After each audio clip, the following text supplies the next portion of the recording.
Well, hello everyone. Canadian Dissident here, back with another video. It's been a while. Honestly, I haven't really felt that motivated to make a video after the disappointing way that the Freedom Convoy ended several months ago. I just didn't really have the motivation. It was really tough. But I'm feeling a little bit motivated again. For one thing, we're seeing that might be a bit of a echo Freedom Convoy going on Canada Day, which we'll get into in a second here.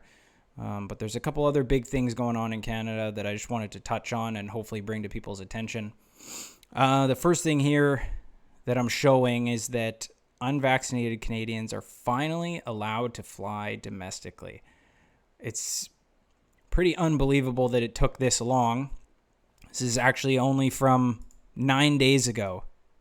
As of 9 days ago, those of us who are unvaccinated are able to fly. Kind of crazy. I think Canada was literally the last country on earth that was saying unvaccinated people are not allowed to fly.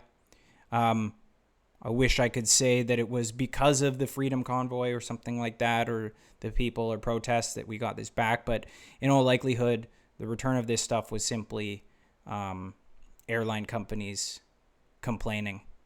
And so we have it back temporarily, but the Canadian government has been very careful in their language to make sure that they're not getting rid of it entirely. Here's the article here that says the Trudeau government suspends proof of vaccination requirements for travel. Suspends. Not removes, not getting rid of, not terminating. It suspends. And it suspends because they are going to bring it back. I believe that 100%. And so right here, they're quoted saying it. They build it into even their talks. When they remove it, they're still building in the possibility that they'll bring it back. If the situation takes a turn for the worse, we are prepared to bring back the policies necessary to protect Canadians. Sure. So yeah, they'll definitely bring it back, but for the time being, people can travel again. So that's a little bit of good news to start on. The next thing we got going on here, like I said, there might be a little bit of a return of the Freedom Convoy. Obviously, it's going to be nothing like what it was several months ago with all the truckers. There's absolutely no way that the Trudeau government would ever let anything like that happen again. There's not a chance. However, there will be a lot of people there, I'm sure.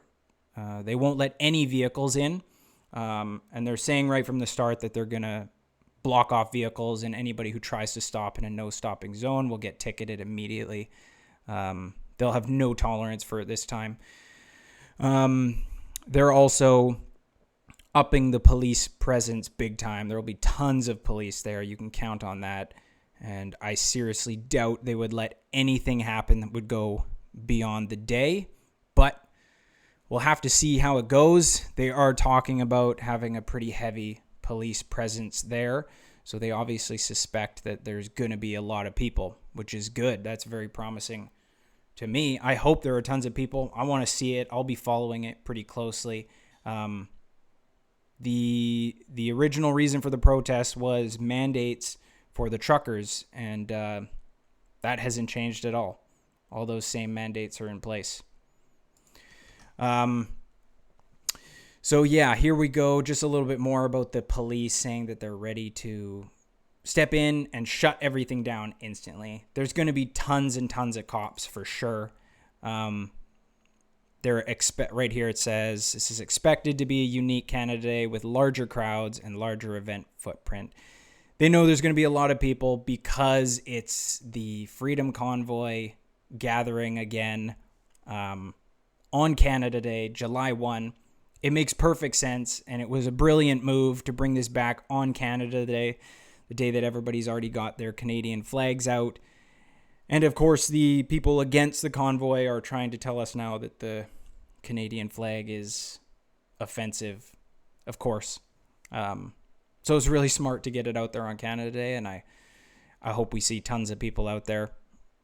I haven't taken the flag down off my vehicle since the protests. I still see a few people around who've got them up, but it's pretty uncommon. I'm sure we'll see a bit of a comeback for that come Canada Day. Okay, so another thing that's going on that is pretty crazy. Tamara Litch is one of the organizers of the Freedom Convoy. She was arrested in the Freedom Convoy. I can't remember if I covered that or not. So way back months ago, she was arrested. She ended up being released on bail. The conditions of her bail was that she's not allowed to communicate with any of the other organizers or anyone involved with the Freedom Convoy.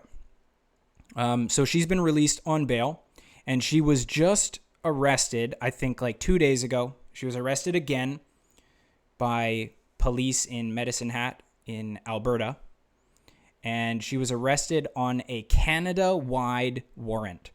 A Canada-wide warrant.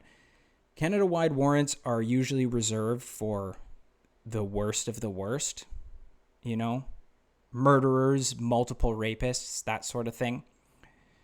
But a Canada-wide warrant was out for her arrest, and the reason for it, I think they actually cover it in here. The reason for it is this photo posted on Facebook. This is her here. She was collecting an award from the JCCF, and she just happened to be photographed with Tom Marazzo, who was also one of the organizers. And so that was enough for the police to issue a Canada-wide warrant and get her arrested. Now, not only is she being arrested, she also isn't getting to, as I understand it, she isn't going to be in front of a judge for 6 days from the arrest, which is quite interesting. It seems to me that the reason for that is pretty obvious. They want her in jail during the Freedom Convoy return on Canada Day. Seems pretty clear. I don't know how else to describe what she is other than a political prisoner. And this is Canada. I dare anybody to tell me that we still live in a free country. The other big thing that's going on right now is Bill C-11. This is essentially a complete online censorship bill. There is no country in the Western world that has a bill that is like this. Now, this is a bit of an older article. First reading. The bill has now passed third reading in the House, and I believe that the only thing left is the Senate. So we pretty much have to hope that the Canadian Senate will shut it down. Basically, what this bill does, it gives the government the ability to control what Canadians see online. They try to spin it. I watched some interviews with Jagmeet Singh of the NDP, who is... The NDP have basically formed a coalition with the Liberal government because the Liberals had a minority government. So the NDP just tag along and do whatever the Liberals say, and that way they have a majority that can pass whatever they want to.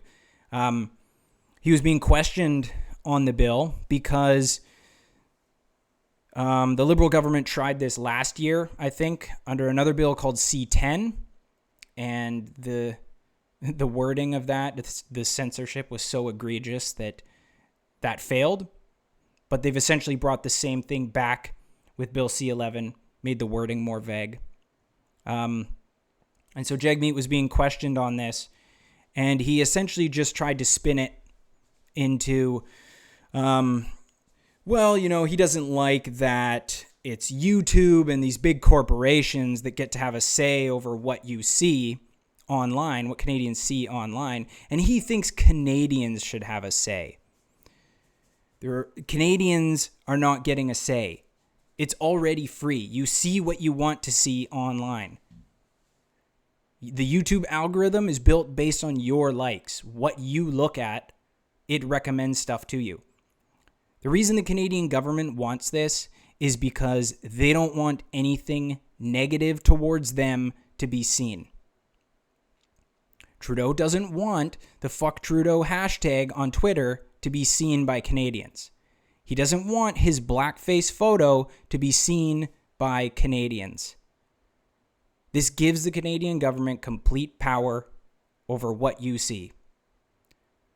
Of course, anybody who's a little bit tech savvy is going to be just turning on their VPN and going through some other country, like the US or something like that. But of course, there are a lot of people who don't know how to do that. And this bill is just going to strengthen the propaganda of the Canadian government. This bill is crazy. Like I said, there's nothing like... I don't think there's any other internet censorship bill like this in the entire Western world. So this is extremely scary. It's a big, giant step forward to just becoming like communist China. I really don't know how else to put it. So yeah, I just wanted to make everybody aware of this. I don't really know if there's anything that we can do at this point other than just hope that the Canadian Senate comes through. I guess that if you are in Canada, you can try to write your local politicians, do something. You can try to spread the word about this. They really want it to kind of just pass under the radar. But if it becomes a big thing, if everybody knows about it, there's tons of bad press. Maybe we can get this thing stopped. But yeah, that's pretty much what's going on in Canada. A lot of scary stuff. I really hope to see a huge turnout for Canada Day, and I really hope that that it wakes some people up, gets some good coverage, and hopefully we can accomplish something. That's it for me. Canadian Dissident out. Thanks for watching.